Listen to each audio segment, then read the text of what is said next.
Sayon ra kaayo ang paglitok sa pag-ingon og sorry diha nimo, pero dili nila mabuhat nga magbag-o sa ilang kaugalingon nga dili na nila usbon ang mga dautan nga gihimo diha nimo.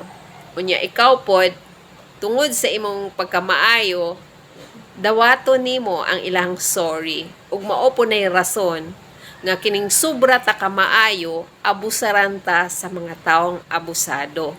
Kay yung ilang hunahuna ni ana, mag-sorry ra ko ana niya, pasayloon gyapon ko ana niya, dawaton gyapon ko ana niya kay buutan man na. Ingana ang ilang hunahuna. So kinahanglan gyud nato nga kita mag-set tag boundaries para sa atong kaugalingon. Kay usahay kining sobra bitaw ta ka maayo, abusahan ta sa mga taong abusado. Mag-set tag boundaries para naatay peace of mind kay nganing mga klaseng tawana, mga abusado.